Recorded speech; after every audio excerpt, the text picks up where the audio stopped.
ಎಲ್ಲ ಸ್ನೇಹಿತರಿಗೆ ನಮಸ್ಕಾರ. ಜ್ಞಾನಗಂಗೋತ್ರಿ ಸ್ಪರ್ಧಾತ್ಮಕ ಪರೀಕ್ಷಾ ತರಬೇತಿ ಕೇಂದ್ರ ವಿಜಯನಗರ ಬೆಂಗಳೂರು ಇವರ ಮತ್ತೊಂದು ಪುನರಾರಂಭಿಸಲಾದ ಕಲಿಕಾ ಸರಣಿಗೆ ನಿಮಗೆಲ್ಲರಿಗೂ ಸ್ವಾಗತ. Friends, I welcome you all to Jnanagangotri competitive examinations coaching centre to the learning series of the course what we have re-begun, that is banking, SSC and RRB. ಸ್ನೇಹಿತರೆ, ಜಗತ್ತಲ್ಲಿ ಅತಿ ಹೆಚ್ಚು ಸಿಬ್ಬಂದಿಯನ್ನು ಹೊಂದಿರುವ ಸಂಸ್ಥೆ ಯಾವುದು ಜಗತ್ತಲ್ಲಿ ಅಂತಂದರೆ ಇಂಡಿಯನ್ ರೈಲ್ವೇಸ್ ಅಲ್ವಾ.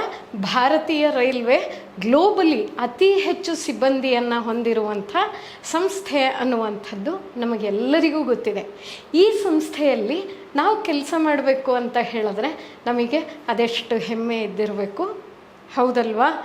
ಇಲ್ಲಿ ಮತ್ತೆ ಎಲಿಜಿಬಿಲಿಟಿ ಏನು, ಯಾವಾಗ ಕರೀತಾರೆ, ನಾ ಹಾಕ್ಬೋದಾ, ವಯೋಮಿತಿ ಏನಿದೆ, ಈ ಎಲ್ಲ ಪ್ರಶ್ನೆಗಳು ನಿಮಗೆ ಉದ್ಭವಿಸಿದ್ದೆ. ಆದರೆ ನಾವು ಅದು ಎಲ್ಲದಕ್ಕೂ ಉತ್ತರ ಕೊಡ್ತೀವಿ. ಸ್ನೇಹಿತರೆ, ಏನು ಗೊತ್ತಾ, ಎಲ್ಲರೂ ಇಲ್ಲ ಲೋಕೋ ಪೈಲಟ್ ಆಗಬೇಕು, ಇಲ್ಲ ಮೆಕ್ಯಾನಿಕ್ ಆಗಬೇಕು, ಅಥವಾ ನಾನು ಟಿಕೆಟ್ ಕಲೆಕ್ಟರ್ ಆಗಬೇಕು ಇಂತಿಷ್ಟೇ ಏನಲ್ಲ. ಆಫೀಸ್ ಕೆಲಸಗಳು ಎಷ್ಟೊಂದಿರುತ್ತೆ.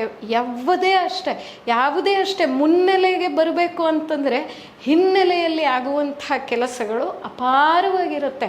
ಒಂದು ಕೆಲಸ ಏನಾದರೂ ಸ್ಕ್ರೀನ್ ಮೇಲೆ ನಡೆಯುತ್ತೆ, ಕಾಣಿಸುತ್ತೆ ಅಂತಂದರೆ 100 ಕೆಲಸ ಅದರ ಹಿಂದೆ ಬ್ಯಾಕ್ಗ್ರೌಂಡಲ್ಲಿ ನಡೆದಿದ್ದಿರಬೇಕು. ಹಾಗೆ ರೈಲ್ವೇಸ್ ಕೂಡ ಅಷ್ಟೇನೆ. ಭಾರತೀಯ ರೈಲ್ವೇಸಲ್ಲಿ ಕೆಲಸ ಮಾಡೋದೇ ಒಂದು ಹೆಮ್ಮೆ. ಹಾಗಂದರೆ ಯಾವ್ಯಾವ ಹುದ್ದೆ ಕರೀತಾರೆ, ನಾನು ಹೆಂಗೆ ಇದಕ್ಕೆ ಅಪ್ಲೈ ಮಾಡಲಿ, ಯಾವಾಗ ಕರೀತಾರೆ, ಏನು ವೆಬ್ಸೈಟನ್ನು ನೋಡಬೇಕು, ಯಾವ ಪಠ್ಯವನ್ನು ಕೇಳ್ತಾರೆ, ನಾ ಹೆಂಗೆ ಎಕ್ಸಾಮ್ ಬರೀಲಿ, ಎಲ್ಲದಕ್ಕೂ ಕೂಡ ನಾವು ನಿಮ್ಮ ಜೊತೆಗೆ ಇದ್ದೇ ಇರ್ತೀವಿ. ಇವತ್ತು ಆ್ಯಸ್ ಯೂಶುವಲ್ ಪ್ರಥಮ ತರಗತಿಯಾಗಿರೋದರಿಂದ ಒಂದು ವೆರಿ ಬ್ರಾಡ್ ಔಟ್ಲೇ, ಇದರ ಬಗ್ಗೆ ಒಂದು ಐಡಿಯಾನ ನಾ ಹೇಳಿರ್ತೀನಿ. ಆನಂತರ ನಾ ಮೊದಲೇ ಹೇಳ್ದಂಗೆ ಪ್ರತಿ ಪರೀಕ್ಷೆಯನ್ನು ಪ್ರತ್ಯೇಕವಾಗಿ ತಗೊಂಡು ಪಠ್ಯವನ್ನು ಕೂಡ ರೈಲ್ವೆ ರಿಕ್ರೂಟ್ಮೆಂಟ್ ಬೋರ್ಡ್ ಅನ್ನುವಂಥ ಪ್ಲೇ ಲಿಸ್ಟಲ್ಲಿ ಜ್ಞಾನಗಂಗೋತ್ರಿಯಿಂದ ಬಿತ್ತರಿಸ್ತಿರ್ತೀವಿ. ನೀವು ನೋಡಬೇಕು, ನಾವು ನಿಮ್ಮ ಜೊತೆಗಿದ್ದೀವಿ, ನೀವು ನಮ್ಮ ಜೊತೆಗೆ ಬರಬೇಕಷ್ಟೆ. ಸರಿ ಅಲ್ವಾ ಸ್ನೇಹಿತರೆ? ಇಲ್ಲಿ ಈ ಒಂದು ಸಂಸ್ಥೆಗೆ ಸಿಬ್ಬಂದಿಯನ್ನು ಆಯ್ಕೆ ಮಾಡುವಂಥವ್ರು ಯಾರು ಅಂತಂದರೆ ರೈಲ್ವೆ ರಿಕ್ರೂಟ್ಮೆಂಟ್ ಬೋರ್ಡ್. ಇವರನ್ನು RRB ಅಂತ ಹೇಳಿ ನಾವು ಸಂಕ್ಷಿಪ್ತವಾಗಿ ಕರಿತೀವಿ. ಶಾರ್ಟ್ ಫಾರ್ಮಲ್ಲಿ ಕರೆಯುವಂಥದ್ದು RRB ಅಂತ ಹೇಳಿ ಕರಿತೀವಿ. ಸರಿ ಅಲ್ವಾ? ಮತ್ತು ಹಾಗಂತಂದರೆ ಇಲ್ಲಿ ಯಾವ್ಯಾವ ಹುದ್ದೆಗಳಿಗೆ ಕರೀತಾರೆ ನಾವೆಲ್ಲ ಕೇಳಿದ್ದೀವಿ ಅಲ್ವಾ. ರೈಲ್ವೆ ಪೊಲೀಸ್ ಅಂತ ಹೇಳಿ ಕರೀತಾರೆ ಅನ್ನೋದನ್ನು ಕೇಳಿದ್ದೀವಿ, ಗೊತ್ತಿದೆ ನಮಗೆಲ್ರಿಗೂ, ಹೌದಲ್ವಾ? ಸಬ್ ಇನ್ಸ್ಪೆಕ್ಟರ್ ಹುದ್ದೆಗೆ ಕರೀತಾರೆ ರೈಲ್ವೇಸಲ್ಲಿ ಪ್ರತ್ಯೇಕವಾಗಿ. ಹಾಗೆ ಕಾನ್ಸ್ಟೇಬಲ್ ಹುದ್ದೆಗೆ ಕರೀತಾರೆ. ಗ್ರೂಪ್ ಡಿ ಹುದ್ದೆಗಳಿಗೆ ಕರೀತಾರೆ. ಗ್ರೂಪ್ ಡಿ ಹುದ್ದೆ ಅಂತಂದರೆ 7ನೇ ತರಗತಿ 10ನೇ ತರಗತಿ ಈ ಆಧಾರದ ಮೇಲೆ ಕೂಡ ಕರೀತಾರೆ. ಮಿನಿಮಮ್ ಕ್ವಾಲಿಫಿಕೇಷನ್ ಮೇಲೆ ಕೂಡ ಕರೀತಾರೆ. ಅಗತ್ಯ ಇರುವಂಥ ಸ್ನೇಹಿತರು ಈ ಹುದ್ದೆಗಳಿಗೆ ಕೂಡ ನೀವು ಅಪ್ಲೈ ಮಾಡ್ಬೋದು. ನಾನು ಯಾವಾಗೂ ಹೇಳೋದು ಏನಂದರೆ, ಚಿಕ್ಕದು ಒಂದೇ ಒಂದು ಪರೀಕ್ಷೆ ಕಾಂಪಿಟೇಟಿವ್ ಎಕ್ಸಾಮಿನೇಷನಲ್ಲಿ ಥ್ರೂ ಆಗಿಬಿಟ್ರಿ ಅಂದರೆ ಮುಂಬರುವ ಎಲ್ಲ ಪರೀಕ್ಷೆಗಳು ಥ್ರೂ ಆಗುತ್ತೆ. ಗ್ರೂಪ್ ಡಿ ಹುದ್ದೆಗೆ ಅಪ್ಲೈ ಮಾಡ್ಕೊಳ್ಳಿ, ತೊಂದರೆ ಇಲ್ಲ. ಅಪ್ಲೈ ಮಾಡಿದ ಎಲ್ಲ ಪರೀಕ್ಷೆ ನಾವು ಪಾಸಾಗಲ್ಲ. ನಾವು ಪಾಸಾದ ಎಲ್ಲ ಪರೀಕ್ಷೆಗಳಿಗೂ ಕೆಲಸ ನಾವು ತಗೊಳ್ಳೇಬೇಕು ಅಂತ ನಿರ್ಬಂಧ ಇಲ್ಲ. ಮತ್ತೊಬ್ಬರು ಅಗತ್ಯ ಇರೋವಂಥವರು ಅದನ್ನು ತಗೊಳ್ತಾರೆ, ನಾವು ಬಿಟ್ಟು ಬಿಡ್ಬೋದು. ಪರೀಕ್ಷೆ ಬರೆಯೋದರಲ್ಲಿ ಯಾರಿಗೂ ಯಾವುದೇ ಹಾನಿ ಇಲ್ಲ. ಅದರಿಂದ ನಿಮಗೆ ಎಲಿಜಿಬಿಲಿಟಿ ಇದ್ದರೆ, ವಯೋಮಿತಿಯಲ್ಲಿ ನಾ ಹೇಳ್ತಾ ಇರೋದು, ದಯಮಾಡಿ ಚಿಕ್ಕ ಮಟ್ಟದ ಪರೀಕ್ಷೆಗಳನ್ನು ಬರೀರಿ, ಸರಿ ಅಲ್ವಾ? ಮುಂದೆ ನಾನ್ ಟೆಕ್ನಿಕಲ್ ಪಾಪ್ಯುಲರ್ ಕ್ಯಾಟಗರೀಸ್ ಅಂತ ಹೇಳಿಬಿಟ್ಟು NTPC ಅಂತ ಹೇಳಿ ಹೇಳ್ತೀವಿ. ಅದಾದಮೇಲೆ ಗೂಡ್ಸ್ ಗಾರ್ಡ್, ಹಾಗೆ RRB junior engineer, RRB assistant logo pilot, ALP ಅಂತ ಹೇಳಿ ಕರಿತೀವಲ್ಲ, ಹಾಗೆ RRB ಟೆಕ್ನಿಷಿಯನ್ ಹುದ್ದೆಗಳು. ಇದರಲ್ಲಿ ಕೆಲವು ಹುದ್ದೆಗಳಿಗೆ ನಮಗೆ ಪ್ರತ್ಯೇಕವಾದಂತಹ ವಿಶೇಷ ಎಲಿಜಿಬಿಲಿಟಿ ಅರ್ಹತಾ ಮಾನದಂಡಗಳಿವೆ. ಅದು ಏನೇನು ಅಂತ ಹೇಳಿಬಿಟ್ಟು ನಾ ಹೇಳಿದ್ದೀನಿ. ಸ್ಥೂಲವಾಗಷ್ಟೇ ನಾವು ನೋಡ್ಕೊಳ್ತಾ ಇದ್ದೀವಿ. ಆನಂತರದಲ್ಲಿ ಪ್ರತಿ ಹುದ್ದೆಯನ್ನು ನಾವು ಪ್ರತ್ಯೇಕವಾಗಿ ತಗೊಂಡಾಗ ಅದಕ್ಕೆ ಬೇಕಾದಂತಹ ವಿಶೇಷವಾದ ಮಾನ್ಯತೆ ಏನಿದೆ, ಅರ್ಹತಾ ಮಾನದಂಡವೇನಿದೆ ಎಲ್ಲವನ್ನು, what is the eligibility criterion, the special eligibility criterion that is required for us to write certain posts, for certain posts, and also in general we will just take up each post in a different what do you say, class or sessions, and we will learn about it. ಸರಿ ಅಲ್ವಾ? ಹಾಗಾದರೆ ಆ ನಂತರ ಏನು ಅಂತ ಹೇಳಿದ್ರೆ, ನಾನು ಇದಿಷ್ಟು ಎಲಿಜಿಬಿಲಿಟಿಗೆ ಬರಬೇಕು ಅಂತಂದರೆ ಏನೇನು ಓದಿ ಪಾಸ್ ಮಾಡಬೇಕು ನಾನು ಅಂತ ಹೇಳಿದ್ರೆ, ನೋಡಿ ಮತ್ತೆ ಸ್ವಲ್ಪ ವಿಭಿನ್ನವಾಗಿದೆ. ಇಲ್ಲಿ ಹೇಳ್ತಾರೆ ಮ್ಯಾಥಮೆಟಿಕ್ಸ್ ಅಂತ ಹೇಳ್ತಾರೆ. ಇದರ ಕ್ಯಾಲ್ಕುಲೇಷನ್ಸು ಸ್ವಲ್ಪ ನಮ್ಮ ಬ್ಯಾಂಕಿಂಗು ಸ್ಟಾಫ್ ಸೆಲೆಕ್ಷನ್ ಕಮಿಷನ್ನಿಗಿಂತ ವಿಭಿನ್ನವಾಗಿರುತ್ತೆ. ಸ್ನೇಹಿತರೆ, ನಾನು ಹೇಳ್ತಾನೇ ಇದ್ದೀನಿ, ನಾವು ನಮ್ಮ ಪಠ್ಯದ ಕಲಿಕಾ ಸರಣಿಯನ್ನು ಕೂಡ 1, 2, 3 ಅಂತ ಆರಂಭಿಸ್ತೀವಿ, ಬಿಡ್ತಾ ಇರ್ತೀವಿ. ಅಲ್ಲಿ ಕ್ಲಾಸ್ಗಳನ್ನು ನೀವು ನೋಡ್ತಾ ಇರ್ಬೋದು. ಆ ಕ್ಲಾಸ್ಗಳಲ್ಲಿ ಇದಕ್ಕೆ ಅಂತ ಇರುವಂಥ ಪ್ರತ್ಯೇಕ ಪಠ್ಯವನ್ನು ಅದಾದ ಸಬ್ಜೆಕ್ಟ್ ಎಕ್ಸ್ಪರ್ಟ್ಗಳು ನಿಮ್ಮ ಜೊತೆ ಮಾಹಿತಿಯನ್ನು ಹಂಚಿಕೊಂಡು ಡಿಸ್ಕಸ್ ಮಾಡ್ತಾರೆ. ಅದಕ್ಕೆ ಬೇಕಾದ ರೀತಿಯಲ್ಲೇ ನಿಮಗೆ ಪಾಠವನ್ನು ಕೂಡ ಹೇಳ್ಕೊಡ್ತೀವಿ. ಹೆಚ್ಚಿನ ಮಾಹಿತಿ, ಹೆಚ್ಚಿನ ಕಲಿಕೆಗೆ ನೀವು ಪರದೆ ಮೇಲೆ ಕಾಣುವ ಫೋನ್ ನಂಬರ್ಗಳನ್ನು ಸಂಪರ್ಕಿಸಬಹುದು, ಅಥವಾ ಜ್ಞಾನ ಗಂಗೋತ್ರಿ, ವಿಜಯನಗರ ಮೆಟ್ರೋ ಮತ್ತು ವಿಜಯನಗರ ಬಸ್ ಸ್ಟ್ಯಾಂಡಿಗೆ ತುಂಬ ಹತ್ತಿರ ಇದ್ದೀವಿ.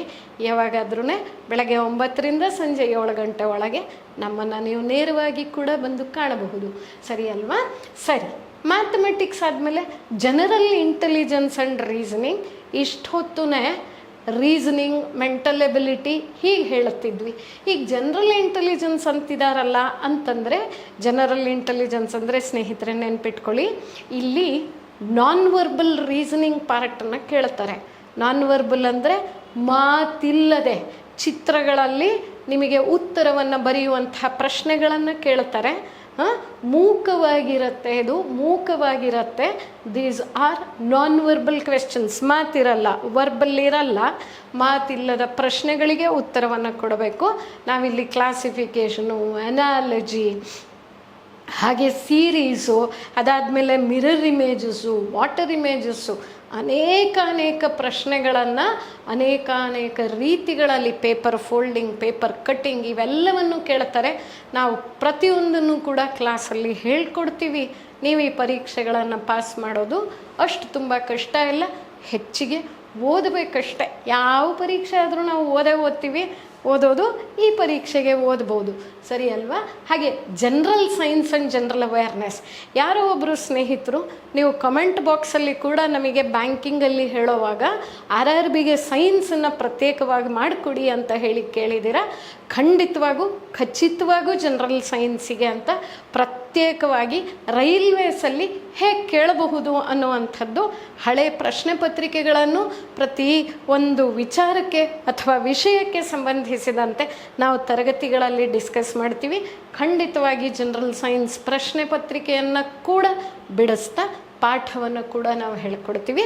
ಜನರಲ್ ಅವೇರ್ನೆಸ್ ಒಂದೊಂದು ರೀತಿಯಲ್ಲಿ ಕೇಳ್ತಾರೆ. ಅಂದರೆ ಆ ಇಲಾಖೆಗೆ ತಕ್ಕಂತೆ ಅವ್ರು ಹೆಂಗೆ ನಿಮ್ಮನ್ನು ತಯಾರಿ ಮಾಡ್ಕೋಬೇಕು ಅದೇ ರೀತಿಯಲ್ಲಿ ನಿಮಗೆ ಪ್ರಶ್ನೆಗಳನ್ನು ಕೇಳಿ ಬೇಸನ್ನು ರೆಡಿ ಮಾಡ್ಕೋತಾರೆ. ಅದನ್ನು ಕೂಡ ನಾವು ಹೇಳ್ಕೊಡ್ತೀವಿ. ಅದಾದಮೇಲೆ ವಯೋಮಿತಿ 18 ವರ್ಷಗಳಿಂದ 38 ವರ್ಷಗಳವರೆಗೆ.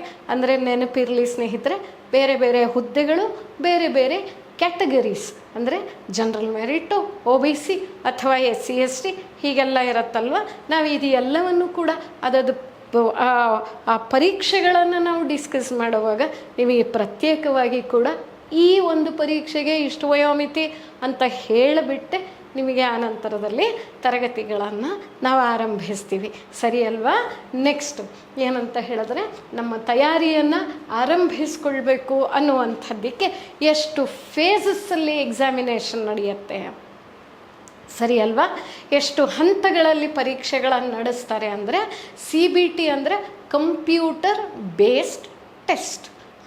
ಎಲ್ಲವನ್ನು ಕೂಡ ನಾವು ಕಂಪ್ಯೂಟರಲ್ಲೇ ಮಾಡಬೇಕಾಗಿರೋದ್ರಿಂದ computer based test CBT 1, CBT 2 ಅಂತ ಕರೀತಾರೆ. 2 ಹಂತಗಳಲ್ಲಿ ಕಂಪ್ಯೂಟರ್ ಬೇಸ್ಡ್ ಟೆಸ್ಟ್ ಹಂತ 1 phase 1, computer based test phase 2 ಅಂತ ಹೇಳಿಬಿಟ್ಟು ಹೇಳ್ತಾರೆ.